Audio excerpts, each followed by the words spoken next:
Hi, everyone.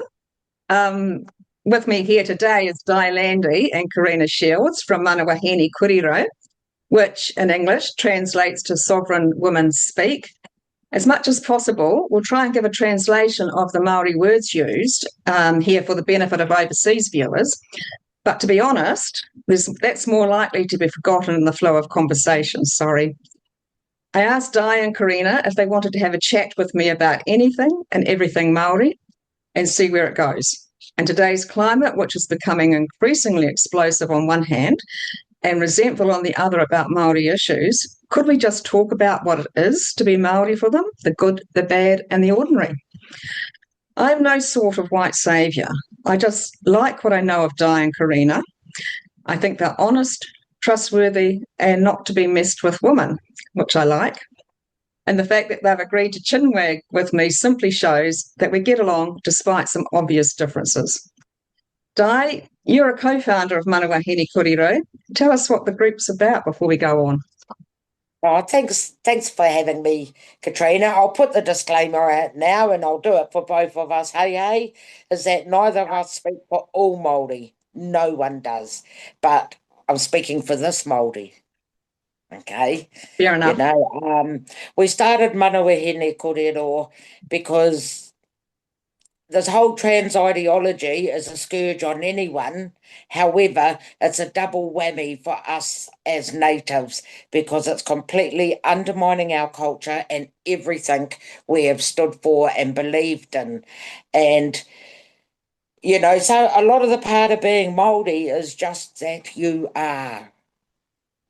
Like, I can't pinpoint some of the beliefs I believe in. I can't say, oh, my nanny taught me that, or, a lot of it is by osmosis, by being around the whānau. Would you say that's right, Karina?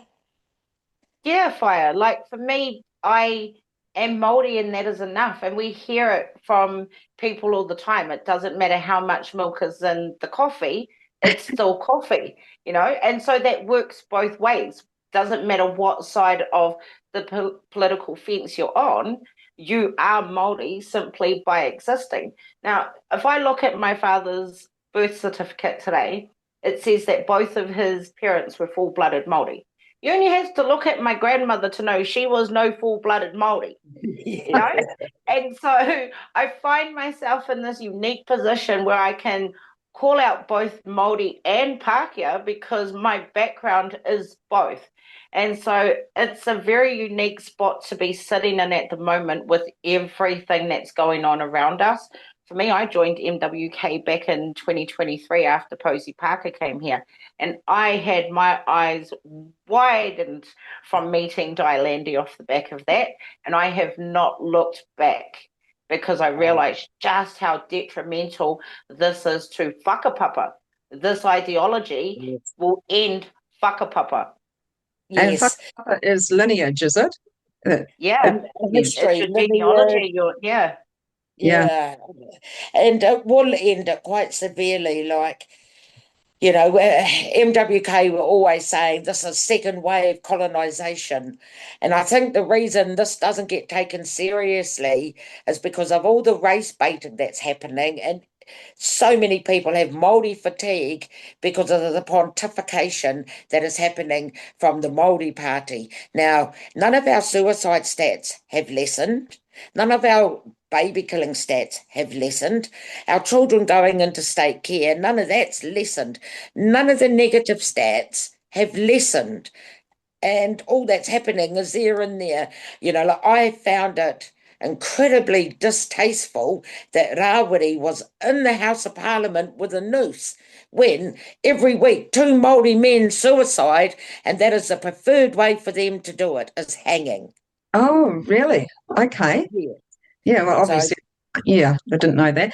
I remember back in the 1990s when I first started hearing about treaty settlements, and I remember thinking, oh, well, yeah, that'll be good, that'll lift Māori up and get them going or whatever. I mean, I didn't think about it deeply, but I just remember having that feeling.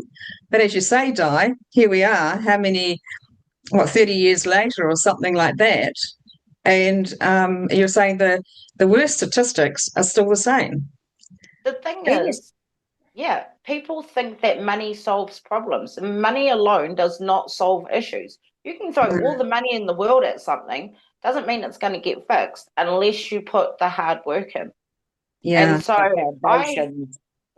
I wanted to tap into a younger mind. So I sat down with my 15-year-old last night and I asked him some questions about the country and what concerns him. And his number one thing was homelessness. And I Oh, said to him, so how do we fix that? What do we do about homelessness? And he's like, well, we need to build homeless shelters that have rehabs because a lot of these people that are homeless have addiction issues. And so if a 15-year-old can recognize this, yeah. why can the adults around him that are tasked with these jobs not recognize this? Because he's Yeah. right. There are some serious addiction issues with homelessness, and you can't give a homeless person a home and expect they're going to be okay taking care of that home if Mm. they haven't been helped to take care of their own mental health issues. And so No, we see token gestures, even from iwi, with some of the stuff that they do. There needs to be a lot more wraparound support. Seems to be that iwi speak for a lot of people without having the mandate to do that. So is yes, it, yeah. so the iwi is the larger tribe, isn't it? And the hapu is like the smaller, like sub tribe. That's good. So so is that has that not always been the case that the people at the top of the iwi speak for everyone? Is it not always been like that, or is this something new that they're doing that? That's something new. Here's the thing, to be recognized by your iwi, you have to be signed up to them. So I can say that I am from Ngāpuhi, but on paper, according to them, I haven't signed the registration form. So any benefits that they have, I don't get to Right. take those. So you actually have to be signed up to, like, Ngāti Whātua does some cool stuff for their people that are signed up. Like they do health insurance and things, which is good. You know, give Mm. them health insurance because it helps with that. So I think we need more of that, but we need to have iwi invest in papakainga and rehabs on iwi land. So when I talked to my boy about this, about rehab, I was like, so where do we put these places? I was like, do we put them somewhere like Auckland, or do we put them somewhere like back home where we're from? Because it's a familiar place to him. He's like, no, we take them back home because in the bush, they can't run away from there. Where are they going to run to? To the bush. Plus, they don't have access to people that are in the streets trying to sell them drugs. He's like, do you know how many people are out there selling drugs to just anybody and everybody? And I'm like, how do you know this child? You were 50, but that's how clued up he is with the world around him, Mm. that he is just very honest about it. And I'm like, I'm proud of you, my boy, that you can have these conversations and we can break it down and you're actually thinking about long-term stuff. I think that's And what. not only, yeah, not only that, Karina, he's thinking outside of himself. And that's a problem with a lot of these youth. They're navel gazing. Yeah, Mm. yeah. Whereas he's looking, like I worked with the homeless, it was my job. I started Project Margin in Wellington and got all the funding from council. And you're right, it isn't a one size fits all. And the problem with the rehabs that we've got, they've only got one solution, which is 12 steps. Yeah. Now, I'm not dissing 12 steps at all, but they need to go deeper because addiction is a symptom. Now, the one thing I thought about today, Karina, was that both you and I are from a stable mum and dad home. We Yep. both had mum and dad right until they both died. Yep. There And was that no, Mm. And that's not I'm not I don't know if it's unusual, but it's certainly not widespread, is it? Not always widespread having that stable home, as you say, amongst those people who become homeless. You can almost track back to the fact that the majority of them have come from homes that haven't had that kind of stability, that parental stability. Now, yes, your parents don't have to be perfect, I mean, mine were, that's for sure. They no, they scrapped and fought, you know, but you know they were there. But over 80% of people in jail and over 80% of people that are homeless have come from state care. Right. Yeah. So, Welfare did us no favours. It's an interesting one, that, isn't it? Because like a lot of things, it started with the good intentions in mind, you know, and everything, and they really were, but things get expanded on. You know, people present a different case. Oh, what about this? What about that? You know, and it all gets expanded and expanded and expanded, and then, as you say, it turns into something that's not good for people in a lot of cases. No, I think we're at the stage where, you know, like iwi have to run parallel services, because at the moment, SIFs are the only people in New Zealand that have the power, the legal power, to take your children. Why can't the iwi put a SIFs home, but not call it SIFs, I mean oranga tamariki, home on the land, on the marae, and run a Māori program for these kids instead of putting them in state care? Yeah. Okay. Parallel services is where we need to go, you know. Yeah. And I think that's the same. Like, we need to make another union. We need to make another school of everything, because the trannies and the left have infected everything. We need to, and it's not going away, let me tell you that. It ain't going anywhere. So we need to start a parallel service, whether it's iwi run or tauiwi run. I don't care. We just need to get these services off the ground. Yeah, and tauiwi, by tauiwi is like, you're just meaning like kind of non-Māori. Is that right? Yes, just a non-Māori. Look, the Greeks could come and run it. I wouldn't care, so long as they've got good, solid programs in there. So when you say parallel services, you mean like services that are like Māori run? So that... No, what I mean by parallel services is first and foremost, they run on sex-based. Right. Okay, they're sex-based services, and they don't put the boys with the girls or the girls with the boys. They don't mix them up. They keep it segregated. There's a reason for the segregation. You know, like, we fought for a long time to get our own spaces, and we fought tooth and nail for them. We didn't sit around in a knitting circle having polite cups of tea.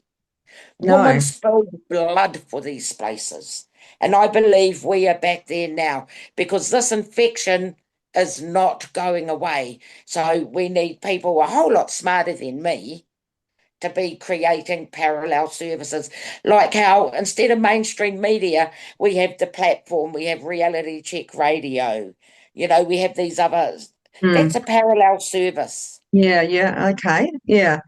I think I'm sort of getting the gist of what you're saying. So that, as you say, it's got to stop being a one-size-fits-all, but of course the one-size-fits-all is the most sort of economic way to run things, you know, because you... Only short term, because the cost... true. Addiction gets 5% of the mental health budget. Christ, it would seem Mike King got the other 80%, but that's just me. You know, and like, even like if I wanted a counsellor, whether it was through ACC or WINS or just off, if I was just, I'm a bit broken, I need a counsellor, it would take me up to 6 months to get one. Right. Anything can happen in 6 months. Yeah. That's right. And, you know, and the problem with that, particularly for addictions, and that's that impulse control, that instant gratification, and you know, like, we need to grab them quicker, because if an addict's coming to you in psychic pain, we need to be able to pathway them through services and somewhere where they can get well. Because unfortunately, you know, it is a lot of Māori that are homeless. It is a lot of Māori that are in the negative stats, and to begin somewhere, we've got to begin from the ground up again. Do you think that, there's the cat coming in or going out. Do you think that that by taking them, Corina, you were talking about your boy saying taking them back home. Did you say back home? Yeah. Do you think that that kind of thing would get them through more quickly than, get them through what the addiction process more quickly than sort of like the services that they can have now? Like say 6 months time they're still around and they get to go to a counsellor and they can go through the services and that, which I'm afraid I don't really know what they all are. But do you think that by taking them back home they would get through the addictions and their problems and everything faster? Yes. And I say that because if iwi are running these things on their land, it allows people to go back home and reconnect with that land. And that's what a lot of people are missing. There are a huge number of Māori in this country who don't go to the marae and don't take their children back to the marae. And so there's this disconnect with Māori between those who are on the marae and those whose whānau walked away from it 2 or 3 generations ago, and they're trying to reconnect. There are a lot of my own whānau that want to go home. We have land back home, and we have a proposal to take back to our own whānau of things that we want to do on the land. And one of those suggestions in that proposal is a rehab facility, because we recognise that within our own whānau, there are issues that we need to solve. And so if we can provide a space on the land that we own that our whānau can take advantage of, as well as other whānau, like that is going to be far more beneficial to them, because they're connecting not just with the land, but with the rest of us, the rest of the whānau. And so would do all Māori know their iwi? No. So, No, that's what I'm saying. All Pākehā know their genealogy. Of course not. Of course not. But You know, like in the 50s, Māori and PI were pulled into the cities for the work. yeah. And that was in the 50s. And then come the 70s, we had the Dawn Raids, because everything was down to, it's those bloody islanders, which it's easy to target the downtrodden, and the other thing that's a really big issue with everything is the class issue. Yeah. Even with this gender thing, it's a class issue. Yeah. Oh, gosh, yes. Isn't it just? I mean, you do not see poor people having gender identities. They're too busy trying to make ends meet than to have gender identities. Yeah, but I like what you were saying, Corina, about, let's just picture it. Let's go into Moimoia. Let's go have some dreams that every iwi, there's 103 recognised iwi, ran an addiction centre on their whenua. And now the good thing with that is that when anyone, whether they're tauiwi or Māori, when anyone comes to an addiction centre for, say, residential rehab, you can guarantee they've got the police after them, the debt collectors, probably some henchmen for money owed to drug dealers. So there's a multitude of people that are looking for them. Now, if you're on Māori land, you can't come on here, bro. Even the police cannot come on Māori land like that without permission. Oh, okay. Yeah. So there's this level of protection. Right, right. Something that not a lot of people know. There's a lot of Māori that don't know that. Police can't come on Māori land. So you're in trouble, you run to the marae, because the cops can't get you. And so it's an ideal place. It's an ideal place to have these kinds of rehab, because then it takes that pressure off those people who need the help, because they know the cops can't get them. Because we can protect them from the cops. So if you have these rehabs on Māori land, would they be open to anyone, or just those of that iwi who own that land? Me personally, Māori being Māori, they'd be open to anyone. Yeah, I've yet to see a Māori service. Like, they're built for Māori, by Māori, but they never turn people away. I've yet to see it. So on the COVID scan. So that would only be for Māori? No, for all people. What people don't understand is, just because something is Māori led doesn't mean it is only for Māori. There is a lot of value in things that have te ao Māori ingrained into them, and they can be beneficial to all people. But people think because it is a Māori-led organisation that it's only for Māori, and that's not the truth at all. Right. Te Kōtaro Rangi is a mental health organisation, and they have a couple of residential houses, one for their wahine, one for their tāne. They're very separated in different locations. And so they have their separate, but they are for all people. And so I've met a bunch of the women up at the house, and they are Pacific Island, they are Māori, they are Asian, they are Pākehā, they are from all over the place. Yeah. And so Māori-led can be beneficial for all people. It's just having those conversations with all people, both Pākehā, both Tauiwi and Māori, and trying to find that common ground. And that's where the hard work needs to happen, is and that kanohi te kanohi. And the funding. Because the funding it's still siloed. It is still siloed. So you got money for mental health, you got money for physical health, you got money for women, you got money for cancer, you got money for this, you got money for that, you got money for prisoners, all these different strands. So there's, 50 organisations going for the one pot of money. Yeah.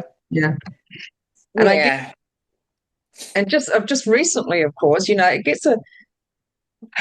gets tricky when you start talking about money, doesn't it? Because money, well, it means so many different things to different people, and with Te Pāti with the Māori Party, their latest shenanigans over money, there's just, you can't help, like you feel as soon as it happens, do you feel that it's now tarnished all Māori? Absolutely. It sure has. And they're just one small group, really. I mean, they're a political group, but they're one small group. I mean, but yet, I suppose, as soon as they act up, I think all Māori get tarnished with that. Yeah. And they haven't done it on their own. The government has helped this dissension among the ranks by insisting everything be named in Māori and everything have a Māori name, and then this, like I'm always saying, gosh, for a protected language, it don't have much protection. Oh gosh, yes, the language is a really interesting issue too, isn't it? Because I mean, I personally disagree with official documents and that being peppered with Māori words. The vernacular we use, no problem.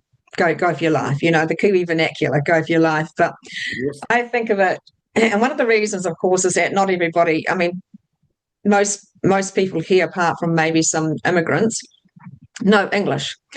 Not everybody knows Māori words, although having said that, of course, I know that the younger members of my family are quite, I won't say fluent, but they're quite comfortable with it, and obviously they get taught it at school, whereas, I didn't. But I also think about, English is a voracious language, and you start putting Māori words in English documents, and people soon start forgetting that they're Māori words, to be honest. And the one thing that I read, which I thought was really relevant, was the word sushi. And that's a Japanese word, but who now when they read sushi thinks of it as being a Japanese word? It's just of a rice roll. English is just eating it up.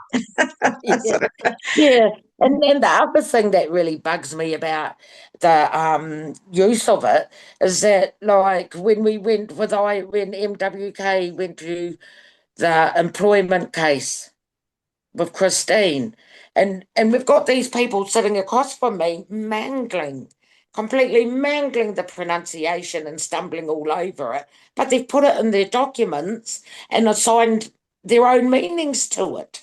Yes, and that's the other thing too, isn't it? Yeah, and it's happening across the board. And so they can't even pronounce it properly, and because the pronunciation is hard. I've had to learn it. Because unlike Corina was brought up with two Māori parents, my dad was English. So we have that difference, even though we had a stable background. Yeah. Yeah, so I've had to learn how to pronounce Māori, and for me there was nothing more hurt my heart to see the takeover of Māori for corporations. So, Maori, naming them a Maori? Yes, the language, and we'll do this. We'll have our pōhere or our pōwhiri, depends which dialect you use, and then we'll sing a song, and we'll all learn the song, and then we can tick the box of cultural competency. Right. But then when your Māori worker, when when 4 of them die in a bloody car crash, and he needs 3 weeks off, are you going to give it to him paid? No, that's the point. Yes, we'll do that. We'll do the virtue signaling, but I don't ask us for anything really hard. Yes, I'm just saying, Corina, I noticed that you're popping in and out. You're I lost connection there for a second for some reason. A couple of times. Okay, there's just something that's happening. That's okay. As long as you keep coming back, that's fine. I switched over to my data rather than using my Wi-Fi because that was not working for me. Right. Hey, what was it like? Because I want to talk about you, if you're okay about talking about when you spoke with Hobson's pledge. I mean, gosh, how controversial was that? That put the cat amongst the pigeons, didn't it? And for viewers, to explain who Hobson's pledge are and what they do, and then tell us a little bit about that. So they're a lobby group led by Mr. Don Brash. And so they fight for equal rights for all, and so I got this phone call one day out of the blue. Someone goes, Don Brash wants to talk to you. And I'm in the middle of cooking dinner. I'm like, okay, let me deal with this, and then I will text him and I will sort something out and have a call with him. And so we started texting, and we ended up catching up when he was in Auckland. And he said, like, would you be interested in sitting down, doing something? And I went back to him. I was like, send me the proposal, what you want. Let me have a look at this. I said, because I'm interested in having a conversation, but there's a lot here for me to consider because you are Hobson's pledge. Like, I knew that by doing it, I was going to upset some people. And so I went back. I had a lot of conversations, and it was actually a conversation that I had with Cam Slater. And so Cam's real knowledgeable when it comes to politicians and things going on. And I went back and I was like, look, this opportunities come up. What do I do with it? How do I handle this? I said, because safety is always a big thing for my whānau, because I know just how crazy people can be. And so I was like, there's a lot of angry people because of this billboard, and I'm worried about my whānau's safety. What do I do? And he's like, look, the cops can't guarantee your safety at the end of the day. If I was you, I would take the opportunity to do it. And I thought about it for a hot minute. And I mean, actually, Cam's right. Cam is absolutely right. There's nothing that the cops can do that will protect me from anybody else. So just go and do it. And I tell you, I have not regretted that decision. Not at all. Right. For all the hate that people have thrown my way, it has brought out a lot more supporters too. A lot more people who are open and receptive to having conversations because they're the same kind of Māori as I am. They're the kind of Māori who have been looked down on by other Māori and looked down on by Pākehā. Because no matter which way you turn, you're going to piss somebody off. Yeah. And so I was like, and so for me, sitting down with Hobson's pledge was awesome looking back at it, because I'm like, from where I was then to where I am now, and the support that I have behind me from a demographic that was not behind me 2 years ago, a demographic that wanted to rip my head off 2 years ago. It's a big change, and it just shows that people are ready for it. So interesting. Yeah, so they're really. So we're at a point perhaps. What's it called? An inflection point, maybe, where, as you say, that all this has been building up, and people are now ready to start having conversations that they wouldn't have had 2 years ago, because almost desperate to find some sort of solution or pathway or something like that to get to on from all this explosive negativity that's been going on. Like, there is not one. I do not believe there is any full-blooded Māori, Katrina. I don't believe that. Right. And then we've got all this racial divide happening, and it's, gosh, which half do I hate, my Māori side or my English side? I know neither. Yeah. You know? Yeah. And it's really, because all it is, it reminds, I don't know who said it, but it was said in like, centuries ago, give the peasants bread and circuses and they won't revolt. And that is exactly where we are. We're at the bread and that a bit more fully. Well, explain that to me. You might have to. Okay, well, breed and circuses, you know, like being in the gender critical space and fight, we've got that happening.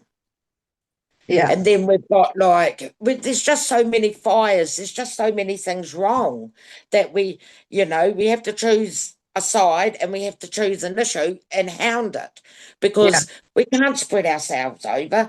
We're going, who was his name? McSkimmings, the top cop.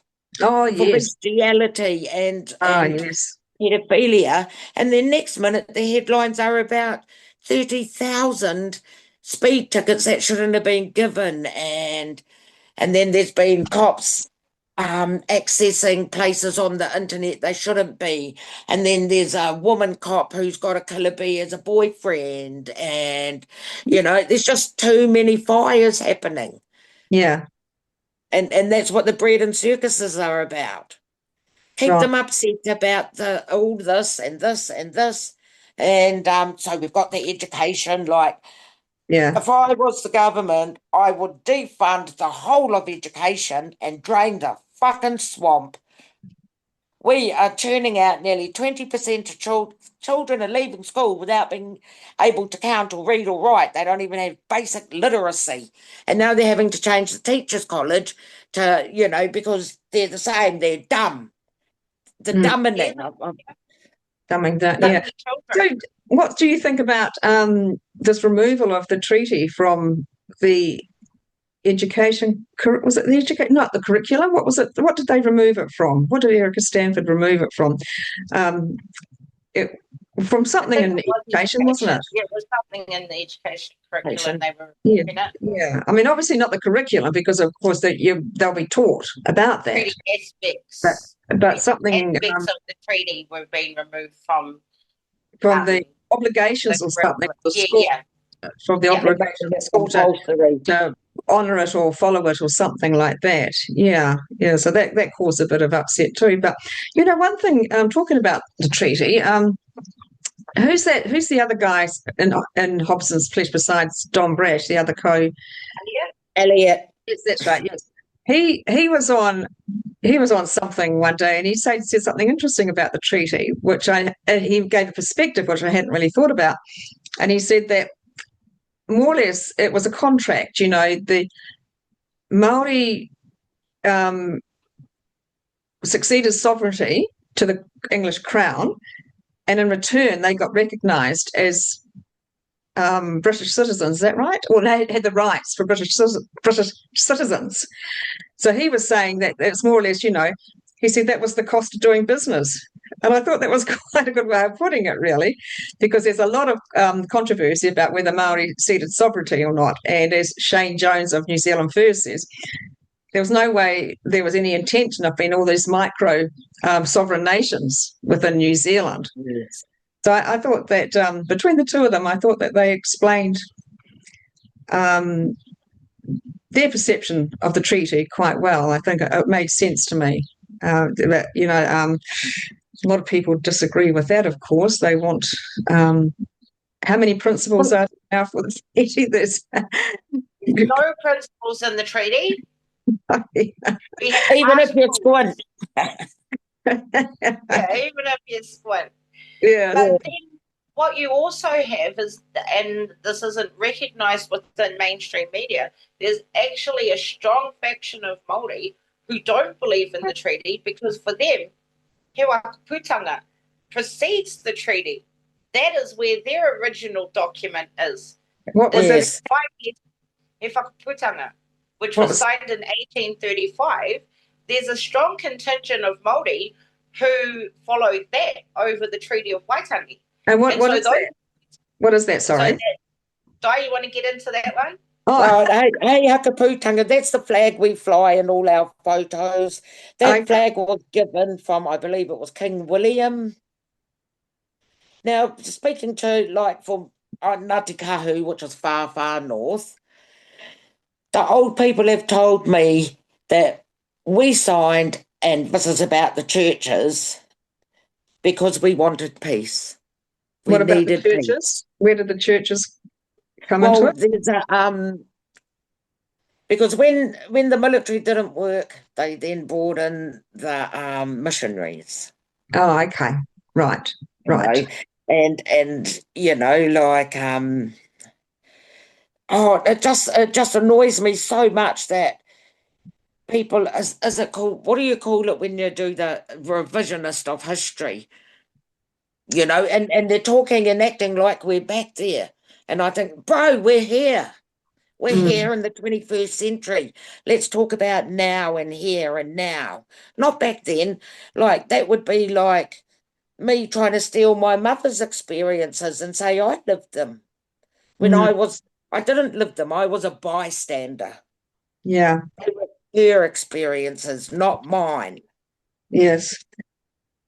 And another thing that That's what they call intergenerational trauma or something. oh, Or was that so something else? Hayakaputanga was given, and it was about trading. It was all about trading, Katrina. And on the seas, that was the first flag that was given Right. for trading. Okay. And like we follow Hayakaputanga, and it's the articles are almost the same as the treaty, but there's just so many stories, and history gets, you know, the revisionist history. But that was about every August or every spring or sometime, the United Tribes would meet and dole out the sanctions of who's been an egg, who hasn't been an egg, and this iwi and that iwi and tamir. And then the treaty come along, and because that travelled all over New Zealand. Like, it wasn't just signed in the Bay of Islands, it travelled. You know, a lot of people don't know that. You know, it was Yeah. Yeah, and so I follow Hei Hakaputanga myself, and so does MWK, because if for Māori, by Māori is run correctly, we will flourish and we will fly. So I'm getting a much better idea now of why you can't really embed Māori, what would you call it, culture, tika, whatever, into our into our public service, I suppose you would say, because there's a lot of variations of in it, you know. So which one would you, which is the correct one, if you want to put it that way? So that's sort of like a mistake to think that it can be embedded in officialdom or something like, you know what I'm talking about, don't you? Just, yeah. Yeah. It's, although at the same time you need you need recognition, of course. Yeah. Every school child should learn about Māori. I believe they should learn about us and should learn about our history, the correct history, not the one you want it to be. Yeah. You know, I believe that should be so, but not that it should take precedence over everything else. Because as an adult, once you leave the education system, there is a million places where you can go and learn this. Right. further your knowledge, like there's these big buildings attached to councils that are called libraries. You know, people could walk their asses in there and pick up a book. Why is it up to the state to educate this to the people? And they are only educating using their version. Yeah. Yeah. That's our Whereas, issue. Is their version is not true. yeah, you know, whereas like you can go, like I'll go read a book about Ngāti which is my iwi, and then I can read one about Ngāpuhi, and then go read, you know, and there's all the nuances and the different iwi, and like I could come to your marae, and something I do there could be kawa to you, but it's absolutely normal to me. Mm. Yeah.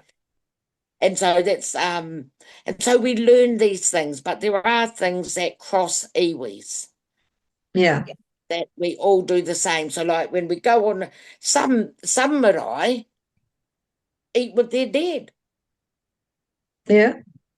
Yep. Whereas that's a big no-no in my Okay. culture and how I've been brought up. Yeah.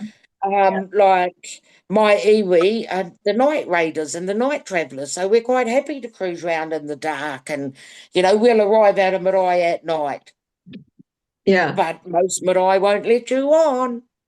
Ah, You're is that sleeping in right? your car until the morning. Yes. So you're in your car till the morning, and you know, all these little nuances. Like I remember a conversation we had, Katrina, about our communal living. And that because we've lived communally, we know how to take care of each other's privacy. So we, you know, we're all in there getting dressed and none of us are looking at each other, and it's just how we've been taught. Yeah. Yeah. Yeah. Whereas you go to a public changing room, and that isn't how it is, particularly now with men and women's spaces. No. I mean, you know, I mean, I don't know what it's like in a men's changing room, obviously, but in a woman's communal changing room, I think there's a similar thing going on, isn't it? You don't stare at each other. You just, you know, you sort of respect each other's privacy a bit. But now, of course, at the every council in New Zealand, I would say, lets in men who say they're women into women's spaces. Those men don't come in and just bloody keep their eyes to themselves. They're, No. they're leering and lurking and taking Well, photos. the thing with the Māori Party following this, because it is coming out of American universities and John Money and what have you, is, you know, apart from it ruining our whakapapa, is, bro, what's the point of all your land if you've got no moko? Yeah. Right. Yeah. Moko, children. No? Yeah. Your grandchildren, your Grandchildren. descendants. Yeah. Yeah. Yeah. What's the point of having this land when you've sterilised your lineage? Yeah. So it's quite bizarre, isn't it, that they've adopted this theory of gender ideology.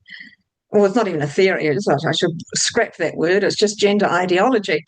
And somehow or another, claiming that it was always in place before colonisation, and colonisation somehow shut it down, and now they're rediscovering it for themselves or something. There's this kind of thing Yes, going on, isn't and I that think, bizarre? yeah, Isn't it bizarre? Our gods, our atua are the shapeshifters, not us. We're not the shapeshifters. There is no evidence of it. Our people didn't run into the Ngāhere, the forest, and start lopping bits off.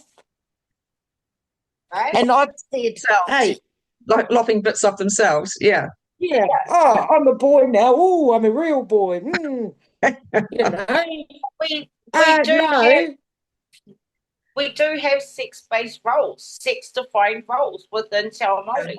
And that's the one thing that I'm, amongst all Te Pāti Māori's crap, I'm going to give Oreni Kaipara credit for her kōrero in that interview that probably got her into trouble for talking about the roles of men and women. Yes. And how we have those defined roles and what they are, and that women have wombs that give birth. You know, I imagine that she would have got into some trouble for saying that in that interview. With because Elizabeth Debbie is, Kerekere, especially. Yeah. yeah, because Yeah. Debbie is the Takatapui spokesperson for Te Pāti Māori. So Yes. you have another MP come out and go, women are women and we give birth. Yeah, look, that's going to upset some people. So Yeah. I do give her credit for that one.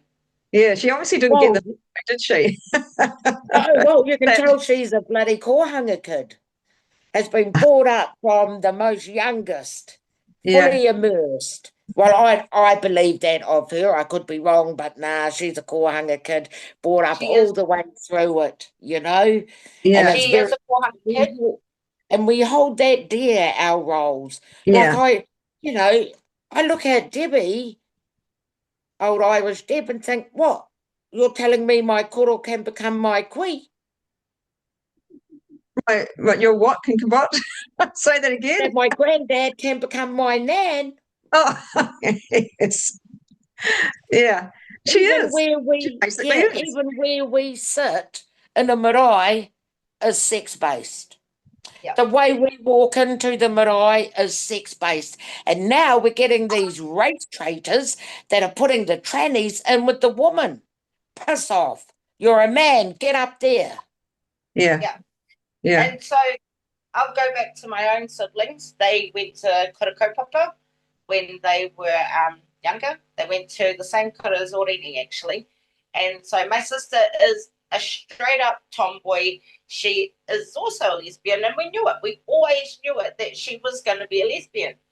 And so we had this big conversation about kapahaka. And she goes, I said to her, did you hear about Te Matatini when Pere stood with the wahine, blah, blah, blah? And she's like, that would never have happened back in my day, because that never happened when I was performing. As much as I was a tomboy, I always had to stand with the wahine. And as much as some of our boys were feminine, they always had to stand with the men. I don't know where they got that from, but that would not have happened back in my day. Yeah. And that's only going back 20 years ago. Yeah. So it's gone really fast, that turnaround. And that's because most of our Māori have gone to university and they've been infected. We're calling the elite Maori have gone through university. Yes.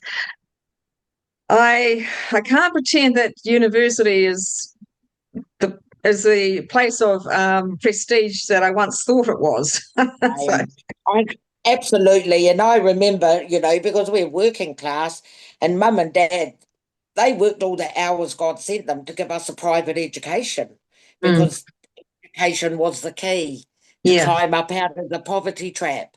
But I don't believe that anymore. And I see all these university trained Māori and they're fucking idiots.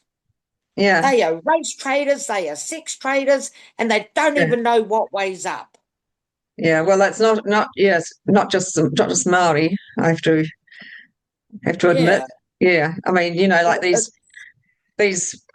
young white women. Oh my goodness, I cringe. I cringe at at their wokery. Yes, the wokenese, and it's all coming out of the universities. That's why I say, stop funding them. Do a parallel service, because all that comes out of university are navel-gazing malcontents. Yes, and people with degrees that they can't use, it seems. Yeah.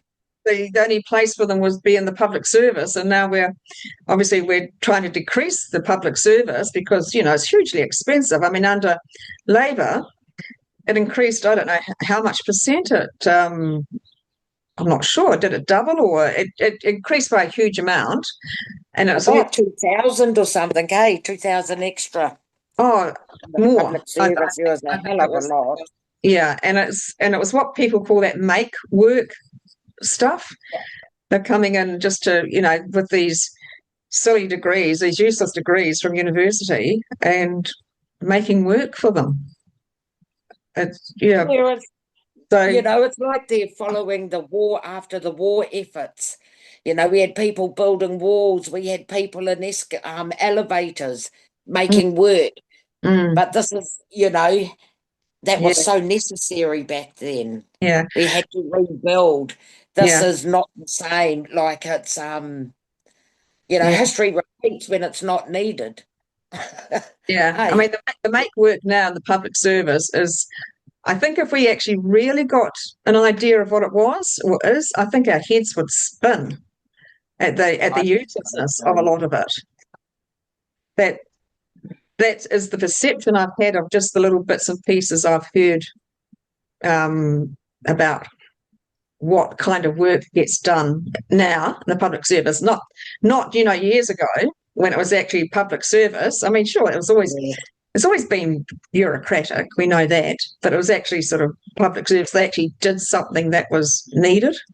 For the most part, as I say, I know that can always be debated, but now no, there's no debate. A yeah. lot of it's just useless stuff. And they were accessible. You could ring the IRD.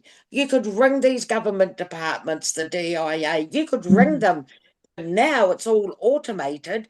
You can spend half an hour just to get put through to a machine or get Yeah, a menu of different options that you're not even interested in because you're asking about something else. They are no longer accessible. There's far too many people in there, and they're following this fake te reo rubbish. Like you're getting this mangled version and and anglicised. It's called fruit salad Māori.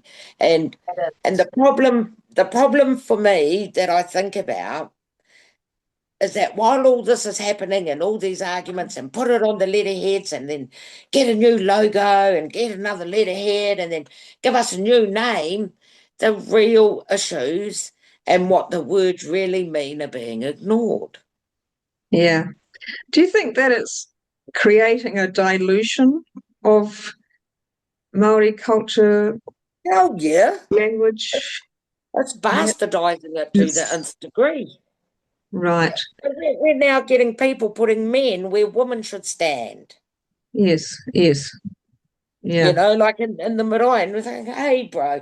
And like the COVID scam taught us heaps about that. And then when you're getting marae locking their people out, Mm. and Yeah. So there'd be so would it be fair to say that Māori operate best when they do things within their own iwis, their own groups, perhaps their own whānau, not iwi, their own whānau or hapu. I think, because each whānau, each family has its own practices, its own, tikanga and kawa and how we do things. Now, that's all good for the whānau, and that's how that whānau acts. But we can't force that onto another whānau. So I believe it begins at whānau level. What do you reckon, Corina? No, it does. Everything for me, and this is a topic Mum and I have talked about before, everything needs to start with your own whānau first. No point looking over the fence at somebody else's backyard until you've cleaned up your own. Yeah. And so, I think absolutely it's whānau first, your marae, even your marae, before your hapu. Yeah. Yeah. And then what these elite Māori are doing are kind of disintegrating that a bit. So I just did a video yesterday and it was around all the John Tamahere stuff, and it was my own summary of things that I've noticed over the last few years.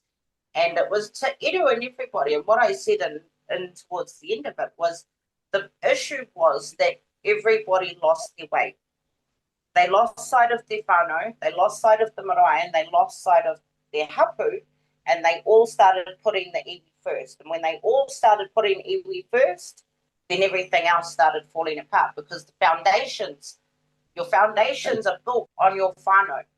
And if your whānau is falling apart, everything on top of it is going to collapse as well.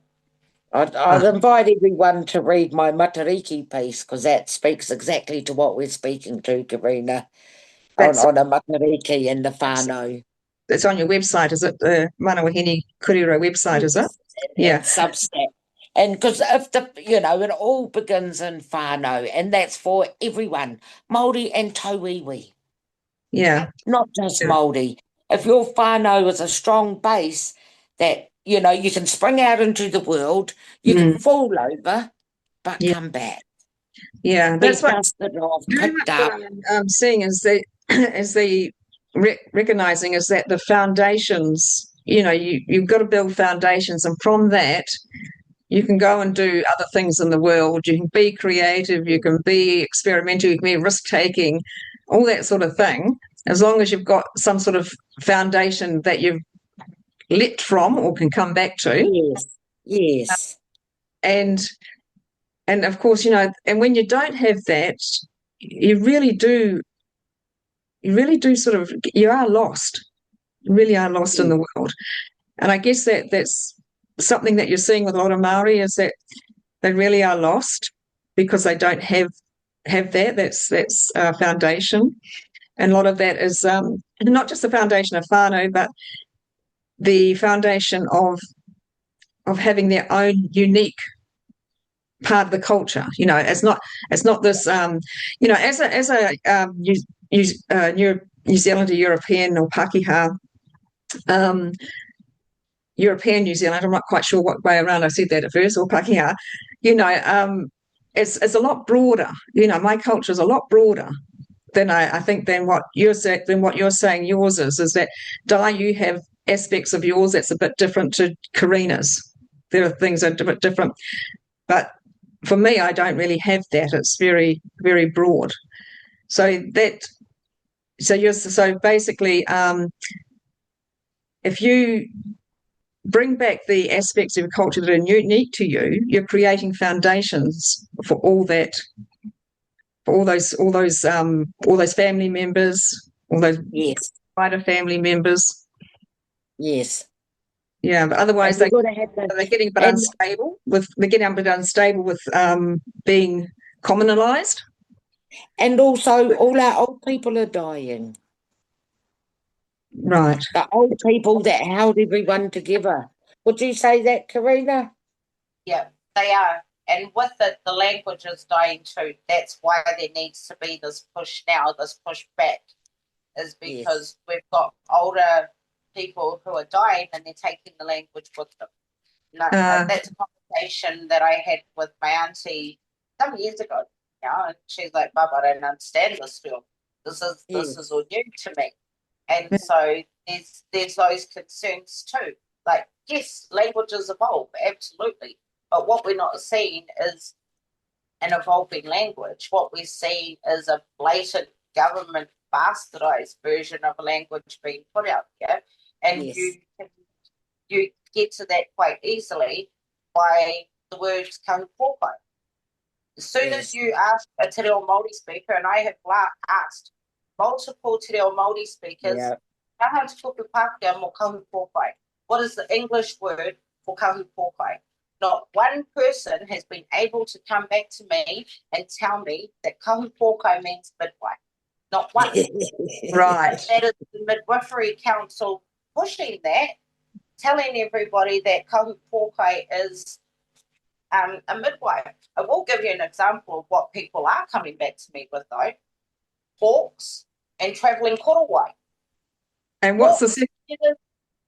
Korowai, those are the types of things that te reo Māori speakers are coming back and saying, is it travelling korowai? Is it something to do with feathers? Is it a cloak? Is it? Nobody has come back with midwife yet. And so this is the Midwifery Council, because we've really been involved in this fight with them, haven't we? The Midwifery Council, their new scope of practice, which they're utterly determined to woke up the wazoo. And as you say, peppered with Māori words. And that was one of the kahu pokai, wasn't it? Pokai, yeah. Which they decided, somebody somewhere decided meant midwife. And yet you give it to all these people out in the world, all these Māori speakers, and they don't know. All these older Māori people, they don't know what it means. It's it's just bizarre. Yeah, it's just incredible that, as I said, it's just it's wokery gone mad, isn't it? And wokery is not just about gender ideology; it's about Māori culture too. They're determined to bring Māori culture into everything. Whereas I think what I'm hearing from you two is that you're kind of like want to keep it almost like, in the family, in a way. Gatekeeper. I want to gatekeep it. I'm not a fluent speaker, and I still want to gatekeep it because I see what's happening and just no. Like, and because we're in the age of AI, and the amount of times kahu pōkai's been written, like, kai whakawhānau will never ever be known as the original word for midwife, and that naturally evolved from all the work that happened, whereas kahu pōkai was a gift. That's which right. we all know. How much did that gift cost us? Yes, and this is for me, is that there's this gifting of words. That was something that I didn't know about before I actually sort of really knew Di and you, and that you gift words. And I thought, oh, what does that mean? You gift words, so that was a new concept. And it's been taken out of context. Like, an example is a few years ago, I at Kapiti College renamed all their buildings, all to do with Atiawa and Parihaka, which is appropriate because of where it is and the history. That is an appropriate use of the words being gifted. Whereas now, oh hell, they'll just find, oh yeah, sure, whether they're fluent speakers, whether they're teachers, I can all but guarantee the people gifting these words have been to university. Yes. We never ever went to university to get our knowledge. We sat at the feet of our elders and we shut up and we listened. And that's what I'm talking about when I talk about osmosis. Yes. Because we weren't allowed to talk. No way. We just had to soak it all up and listen. Yeah. Hi, Corina. Yeah. Go do the dishes afterwards. Yeah. Set that table, bub. Rumble, yeah. So, I remember growing up, we just kind of, it was normal to learn about Māori. Because we were all occupying this land. It was normal to learn about them. But I think there's this determination to embed the Maori words, whatever culture, and as you say, they differ. So who's into our public service and our policies and legislation, I think is really unworkable. But what I'm hearing from you is really unworkable. It's going to create more problems in the end than what they think they're going to solve with it. Yes, I believe that. It's as stupid as putting bloody period products in the men's toilets. Oh yes, I know. And then, hey, and whose version? And while they're doing all this, what's happening behind the scenes is what I'm always wondering, because I'm a bit of a cynic. But you're doing all this. So, yes, we got the Māori words in there. Oh, ka pai you. Oh, tino pai. That's great, yeah. But at the same time, you got fucking uncle over there on the marae raping the girls. You've got the old ladies fucking just left with nothing, All this other bad shit is happening, but it's okay because we've given it a Māori name. Yeah. And that's my resistance to Māori names too on government organisations, because government organisations are so broken. If you put a Māori name on a bad organisation, who gets the blame? Māori do. It's Māori words on the building. Yes. Oh, but we tried. And the other thing with all this renaming of everything and making up words is it is wiping out, and this is because of AI, it is wiping out the real and true history. Like we've told you before, the troubles our mum had. I bet your parents had a hell of a time when you were growing up, and you would have been called little black bastards and had to get away, and there's those dumb diaries. And you couldn't walk in the dairy without people being on you like hawks, and all the reality and what really happened is being pushed underground while this is being highlighted. So they were going for the glossy stuff because it's a lot nicer to lot nicer. You get a lot more feel goods from it. Yeah, it's like Doing using that. the word map instead of pedo.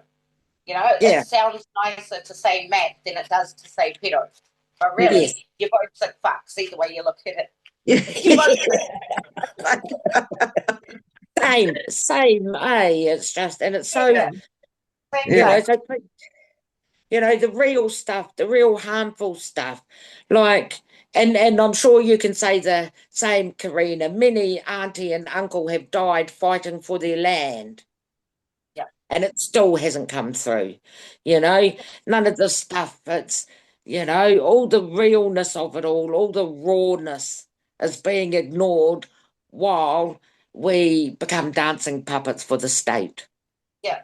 And I think for me, I sit in this place of privilege when it comes to Māori land, is because I don't have a whānau who are fighting the government or fighting other whānau for land.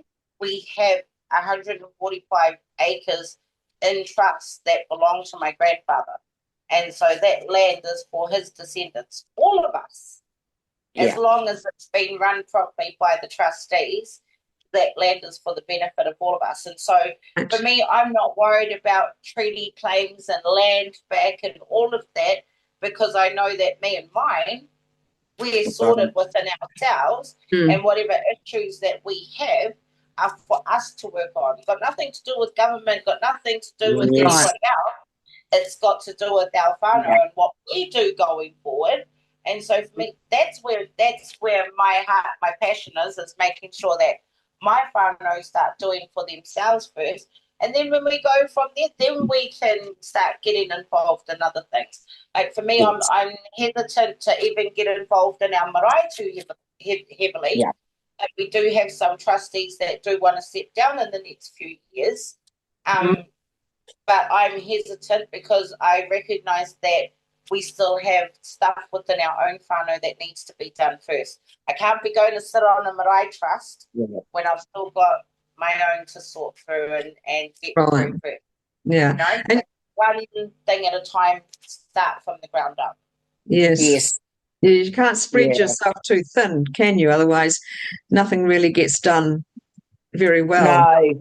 No. Yeah.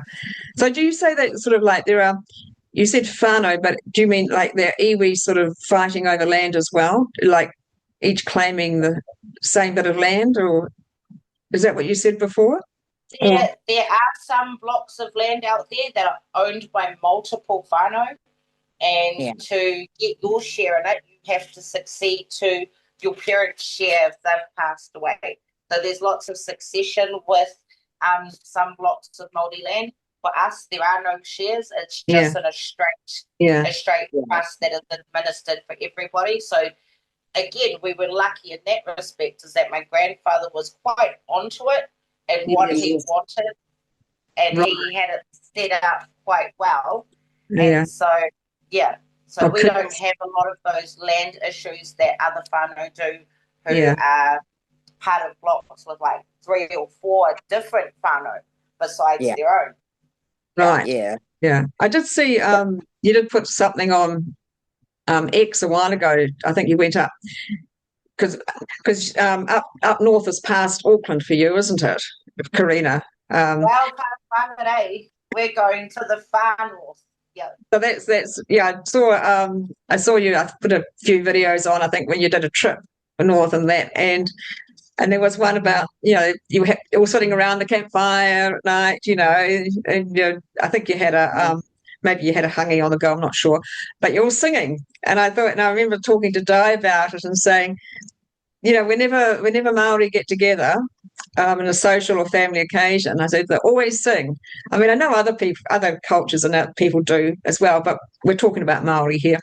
And I thought that's something that's really intrinsic to you, isn't it? To start to sing, make music. Music, just in general, is just something that Māori do. And like there is this very wide perception out there among people that if you're Māori, you either sing or you play guitar. Yes.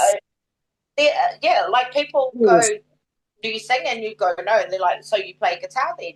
And if you say no to both of those, they look at you sideways. Yes. It is. And like, if you look at all our rituals, they all end in waiata. Yeah. A And then song. we've Welcome got the someone, experiment. and then there's a song. Yeah. And you do your speech on a marae, there's a song. Right. You do it, there's a song.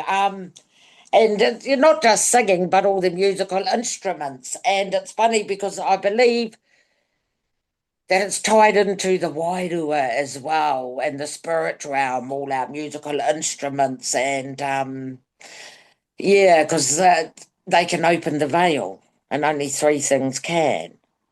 And Okay. one of them is the musical instruments, the karanga, and the third one's gone, mate. Sorry. But yeah, so music is a big part. But like you say, can you sing? And because I can't sing at all, and especially now with my breathing so bad, there's no way I'd even try. Yeah.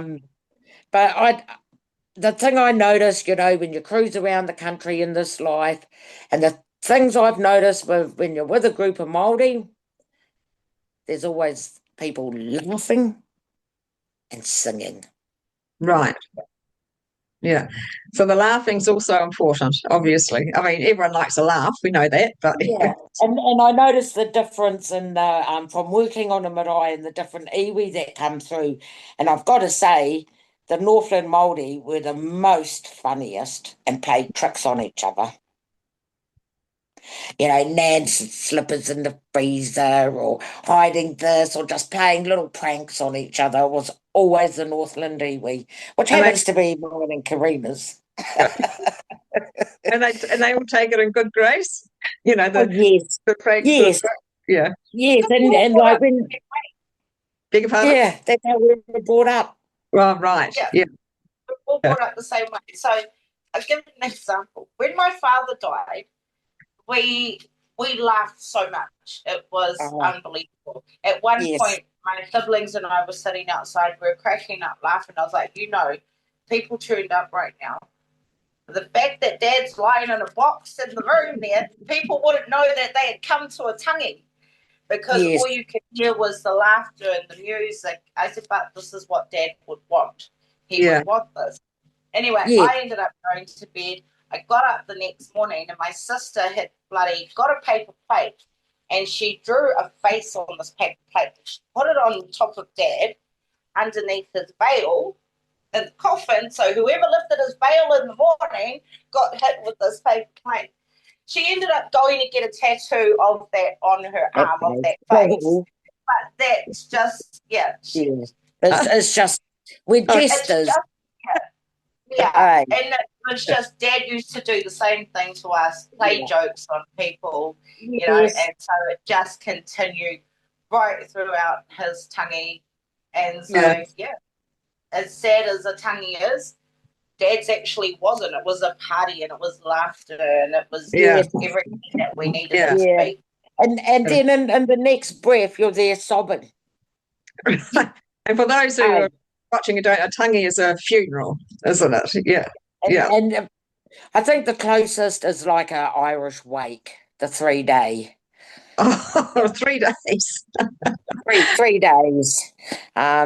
Right. As the standard. And like, I mean, for me, having been ringawera, which is a cook, working in the kitchens most of my life, some of these more famous Māori that have died, Katrina, I thought, oh, thank God I'm not in the kitchen on that, because they're feeding 500 people 3 times a day, plus morning and afternoon tea and supper, and then putting out a kai for when the travellers come. So I've noticed a change, Corina. And a few times I've been to the marae and that they have times you can come on, and I like it. Oh, What really? times that the Yeah. visitors on? Yes, yes. Oh, So like you can not a come on at once. say 10:30, 11:30. There's a gap Yeah. for lunch, 2:30, 3:30, and there's these times. And then that way, because our old people, even though I'm old, our kuri and our koro are sitting on that pai all day doing all the cultural Um, practices, and waiting for the manuhiri, waiting for the visitors to call them on, and then doing all the speeches. And so now it's been put into blocks of time, and because of you know, for our oldies and that, and the whānau, I like that, because you know, when you're at a tangi, it could be, a group's just come in and you've just seen them into, you know, they've done everything and put their koha down and done all their speeches and te mea, and then they go and have a cup of tea, because kai always brings us back to no, because until then you're sacred, mate, you're tapu.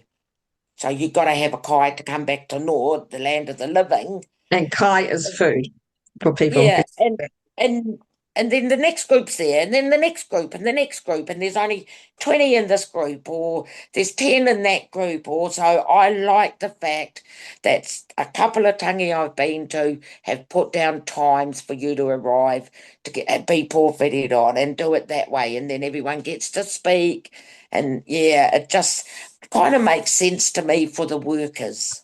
Yeah. Especially for the workers, because when you are ringawera in the wharekai, in the kitchen, it is full on. And you are going from 3-4 o'clock in the morning. Like you're going to start as early as that to get breakfast started, get things ready, especially when it comes to a nehu, a burial. You've got to have your grave diggers fed before sun comes up. And in some places, depending on where they are, like for my lot, once they go into that upa, our boys are not allowed to come out of there. They have to stay what'd you say, the upa? Upa cemetery. So when there's a burial, so when there's a burial, come out until everything is over. So after the service is done and the body is buried, the boys can't come back over and get anything until their mahi is done right at the end, and then they are fed separately away from everybody else, and they have their own kind of main table with our lot. We set up a main table for them, for our boys. And we dig our own graves, Katrina. Right. And then we have a group of people that dig the grave, and then more often than not, the whole whānau join in on filling the hole in once we put the tūpā paku, the body, in. And so the grave diggers are treated, you know, there's a certain status that comes with them. Same as being ringawera, there's a status that comes with that. So being the cook, you can go into that marae and visit the tūpā paku without being called in or any palaver, for want of a better word, because you're the cook. You can do this. Right. Otherwise, you just can't come in off the street and go in. You must go through the correct protocols, not palaver, the protocols.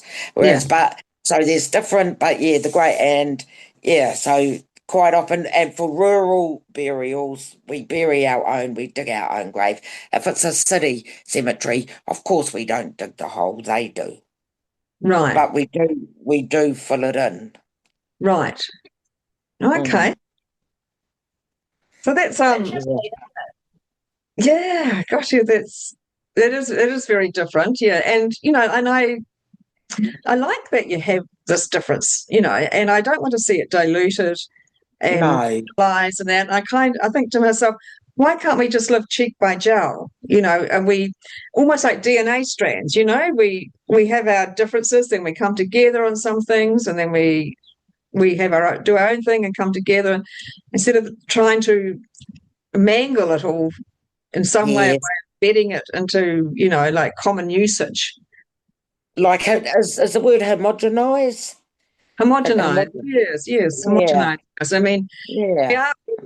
I mean, I agree. Yes, we're all New Zealanders. We're all under that umbrella, you know, but we don't have to all be the same within that. No. And I like it that there are these differences. So look, anyway, great talk. That's been fantastic, actually. I've enjoyed that. I always learn something when I talk to you, Di and Corina. I mean, not that I've talked to you, Corina, as much as I've talked to Di, but it's always great. And you know, maybe we'll do it again sometime, because I thought that was really good. Yeah, no, that was cool. That was some stuff that needed to come out, you know. Yes. People are holding on to on both sides of the fence. Yes. Yeah. Yeah, that's right. Yeah. Have the conversation. Whereas All right. hey, look at when we grew up. I grew up a lot in Porirua, and whether you were Pākehā or Islander, all our parents were working. Yeah. Yeah. We all hit each other, Yeah. It didn't matter. Our skin colour didn't matter. No, We had no. each other's back. Yeah. I mean, growing up in Christchurch, of course, it was a lot whiter than Yes. places than up north. But at the same time, it just, the few Māori that we knew, it just didn't matter. I mean, there were times, they were doing their own thing, completely separate to us. And there are other times we played netball together. We played, we were all in the same sort of social event or something like that. It was, Yeah. So, It's Oh, interesting great to see how the world is different these days. I just want to go back. I want to go back to the 80s, if I'm honest, because for me, all my friends were different. They were Islanders, they were Pākehā, they were Chinese, they were from everywhere. Yes. And it wasn't an issue. We just existed. All of us just existed. Yes. And I think the need to be better. So many idiots coming out of university, I think.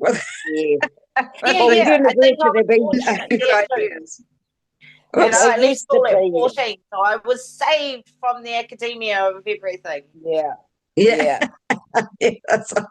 We'll end it on there, eh?